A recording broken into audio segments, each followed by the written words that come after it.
Salut les mélomanes et bienvenue. Oh non mais c'est pas vrai, t'es encore là toi? Allez hein, paye bien YouTube Money hein. Ça va, tranquille hein. Putain. Bon bah bienvenue quand même dans cette deuxième partie consacrée à Mozart. Après avoir vu dans la première vidéo son parcours d'enfant prodige, puis sa crise d'adolescence, non sans quelques complications, aujourd'hui on s'intéresse à son arrivée dans la vingtaine, qui sont certainement ses plus belles années, et qui coïncide aussi avec son arrivée à Vienne. Et c'est là que le petit Momo, il va littéralement se lâcher, et nous offrir donc des œuvres absolument incroyables. Vous voulez voir tout ça? Alors c'est parti.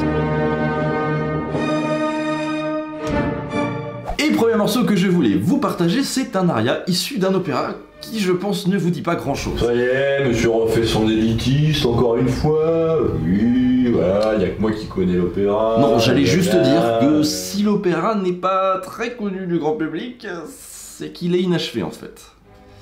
Donc il y a peu de chances que les gens l'ont vu en concert en fait. Mais fais gaffe quand même. Hein. En effet, Mozart a commencé à écrire cet opéra inspiré du Zaïre. Sans doute Zadig et Voltaire. Non, en fait, juste la pièce de théâtre Zaïre de Voltaire, en fait. C'est tout. Sauf qu'il l'a commencé sans avoir de commande. Chose assez inhabituelle pour l'époque. En effet, étant encore à Salzbourg, Mozart voulait absolument l'écrire pour Joseph II, l'empereur d'Autriche résidant à Vienne. Et comme ça, il espérait être gardé à ses côtés en tant que compositeur de la cour. Parce que là, clairement, Colloredo... Sauf que, et c'est peut-être pour ça aussi que Mozart a arrêté l'opéra en cours de route, il apprend que Joseph II ne souhaite plus d'autres compositeurs à sa cour. Ou du moins à ce moment-là. Ceci dit, heureusement que les nouvelles n'allaient pas très vite à l'époque.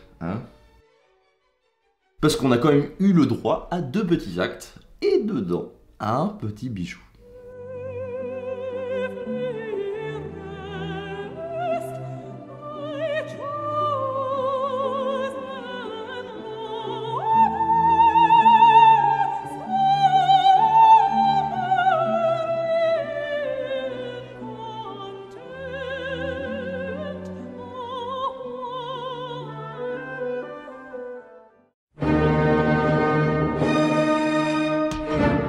Les plus grands férus du film Amadeus, ceux qui le regardent au moins une fois par an, comme moi, vous connaissez certainement par cœur l'œuvre que j'ai choisie maintenant, ou du moins son 3e mouvement, l'Adagio. Et cet Adagio au demeurant extraordinaire... Non mais c'est quoi cette expression là, au demeurant? Elle vient d'une œuvre qui l'est tout autant. Grande Partita est la 10e sérénade écrite par Mozart, et elle ne porte pas ce nom-là par hasard. Cette œuvre est unique en son genre, de par son gigantisme. Là où la plupart des œuvres comprennent 3 ou 4 mouvements grand maximum, celle-ci en comporte 7. Là où la musique de chambre ne va pas au-delà de 5 ou 6 instruments, celle-ci est destinée pour 13 instruments avant et une contrebasse. Et là où les œuvres ne dépassent que rarement la demi-heure, celle-ci dure pas loin d'1 heure. Non mais je vous avais dit, extraordinaire cette pièce. Alors le problème c'est qu'on ne sait pas grand chose du contexte de cette sérénade. Pour qui elle a été écrite, de quand date exactement cette pièce, pourquoi ce mouvement, pourquoi elle dure 1 heure, etc. etc. Bon voilà, en tout cas tout ce qu'on sait c'est que Mozart il s'est lâché. Voilà, ça c'est acté, c'est comme ça. Il venait probablement d'arriver à Vienne pour y présenter son opéra L'Enlèvement au sérail, qui lui vaudra d'ailleurs l'admiration du public et de l'empereur Joseph II, et le moins que l'on puisse dire c'est qu'il devait se sentir plutôt bien. Et dedans tout y est, forme sonate, rondo, trio, thème et variations, et j'en passe. Bonjour, j'en passe. Bon, enchanté, bonjour. Et au milieu de tout ça, un adagio. Et je vous laisse l'extrait du film parce que je pense que Salieri en parle très bien. The beginning simple, almost comic. Just a pulse, bassoons, basset horns, like a rusty squeeze box. And then, suddenly, high above it, an oboe. A single note hanging there, unwavering. Until a clarinet took it over. Sweetened it into a phrase of such delight.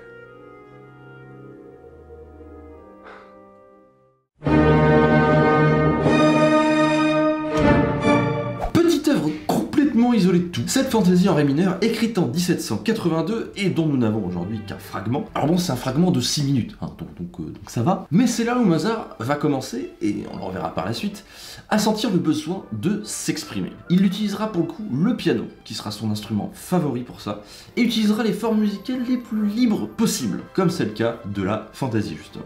En effet, la fantaisie ne répond pas à une structure précise et rigoureuse, comme c'est le cas avec la forme sonate par exemple, qui elle est extrêmement codifiée.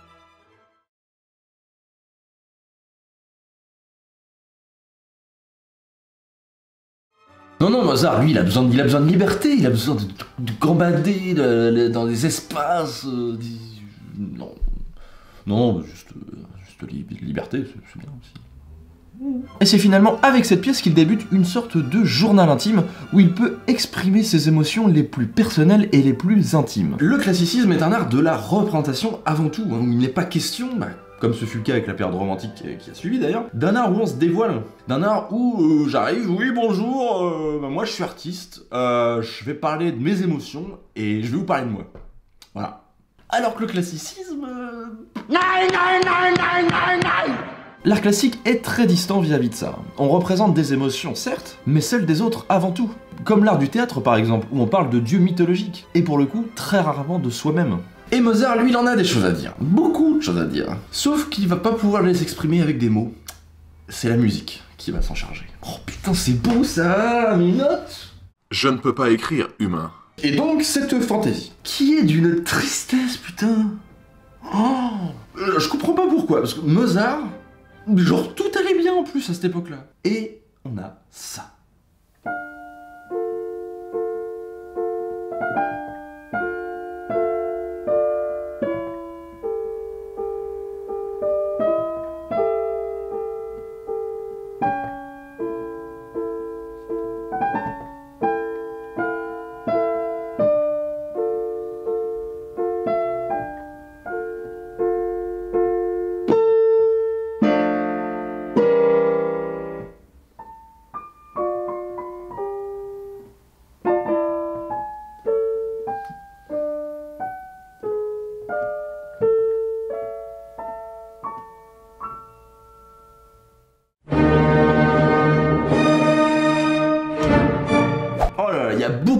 Beaucoup de choses à dire sur cette grande messe. Donc par où commencer? Alors si, ce qu'on peut dire c'est que Mozart décide de se marier avec Constance. Son ex-belle-sœur, hein, c'est ça hein? C'est ça. Sauf qu'à ce moment-là, elle est gravement malade. Donc Mozart, en bon croyant, décide de lui écrire une grande messe pour l'aider. En tout cas pour demander l'aide de Dieu déjà. C'est bien. Et autre élément qui se rajoute à ça, et pas des moindres, il avait promis à son père de lui écrire une grande œuvre religieuse s'il parvenait à se marier. Donc là, il y a tout pour faire un bon cocktail. Mais encore fallait-il que Constance guérisse. Alors je sais pas moi si c'est l'effet grande messe, hein, comme j'aime à l'appeler, mais elle ira beaucoup mieux après. Ils se marièrent donc, ils eurent beaucoup d'enfants, blablabla. Bon après, beaucoup n'ont pas survécu, hein. Ah oui, bah ça, Disney, on sait jamais ce qu'ils sont devenus les mots après, hein.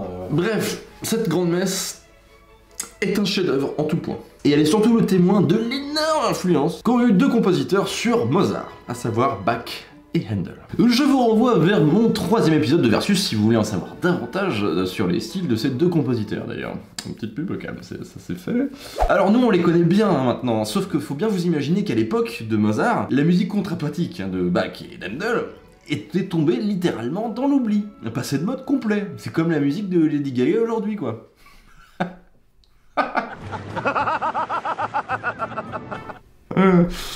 Elle est pas mal celle-là. Ce qui veut dire plus aucun concert de leur musique, ni même plus aucune copie de leur partition qui circule, à rien.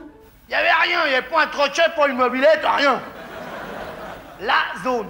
Et si Mozart les découvre, c'est grâce au baron von Swieten, un aristocrate de Vienne extrêmement mélomane, qui lors d'une soirée fera jouer la musique des deux compositeurs germaniques. Et Mozart va avoir ce qu'on appelle le plus communément un coup de foudre. Et lui, quand il aime un truc, il fait pas semblant. Il va commencer par jouer toutes les fugues pour piano de Bach. Toutes. Il va en transcrire certaines pour que tu recordes, il va les réorchestrer et j'en passe. Bonjour, je suis Jean Passe. Salut. Puis il va se mettre lui aussi à écrire des fugues. Et... c'est de la merde. Oh ouais, mais tellement...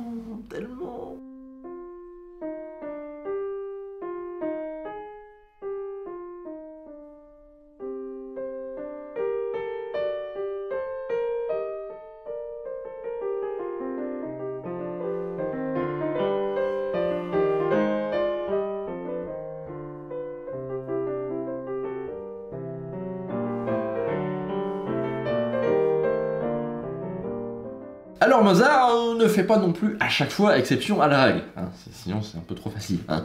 Non, tout le monde au début galère à écrire des fugues. Tout le monde.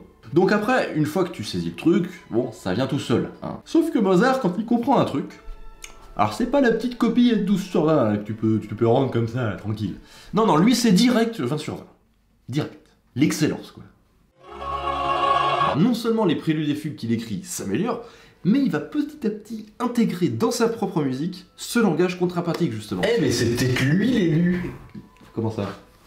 Non mais le compositeur qui a unifié le classique et le baroque en une même musique, non? Ouais. Et des exemples, il y en a beaucoup, mais genre beaucoup. Je pense par exemple au final incroyable de la 41e symphonie, la Jupiter, ou bien encore au Kyrie de son Requiem, mais moi celui que j'adore, c'est le final de son 14e quatuor. On écoute.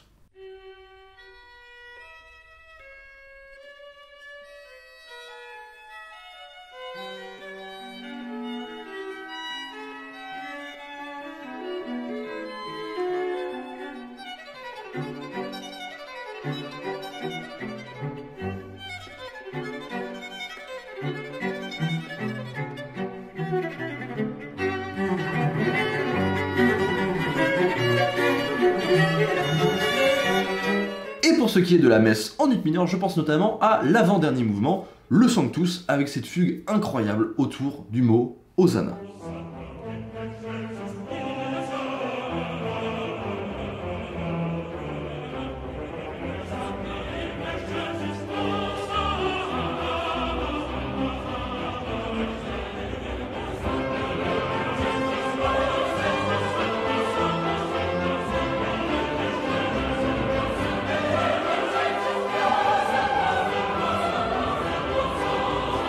Mais je voulais aussi vous parler de l'importance de l'écriture rythmique qu'on peut trouver notamment dans le morceau Quitolis que je voulais absolument vous faire partager. La plus longue intro du monde, frère. Et là où on sent directement l'influence d'Handel avec son sens du drame donné par ce rythme. La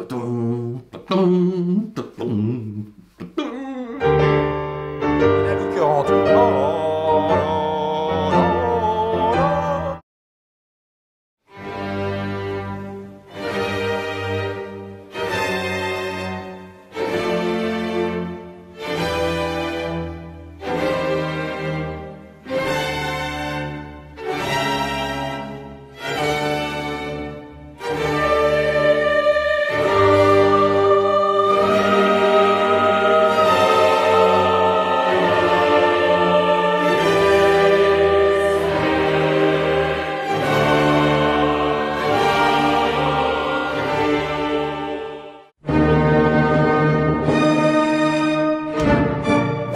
Alors si vous en êtes arrivé là, c'est que soit vous êtes fan de moi, hein, soit vous êtes fan de Mozart. Donc dans tous les cas, merci d'être resté. Parce que après vous avoir saoulé avec ma grande messe, là pour ce dernier morceau, je vais pas vous dire grand chose en fait.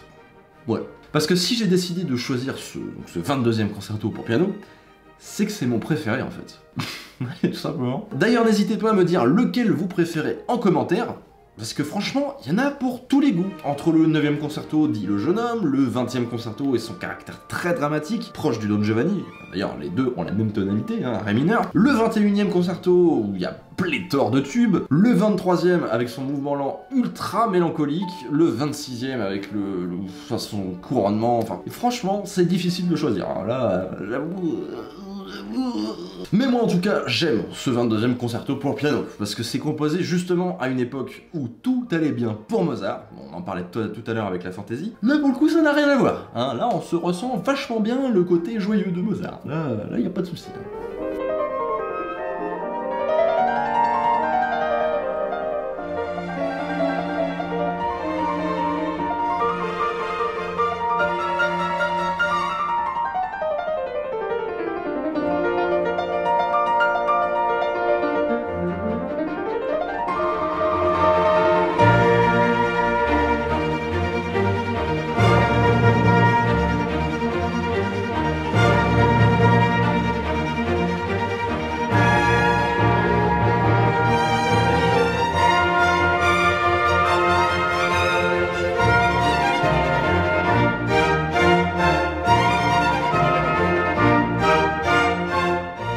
Voilà, c'était tout pour cet intermezzo part 2 consacré à Mozart, donc j'espère que ça vous aura plu. La playlist des morceaux est disponible sur YouTube et Deezer, donc je vais juste rajouter les morceaux dont j'ai parlé dans cet épisode à la playlist déjà existante. Donc j'ai mis tous les liens en description, régalez-vous. Quant à moi, je vous dis à la prochaine pour la 3e et dernière partie de l'intermezzo consacré à Mozart, et pour plein de nouvelles vidéos sur la chaîne Salut les Mélomanes. Je vous dis à la prochaine les Mozartiens, ciao. Bonjour, je suis Jean Passe.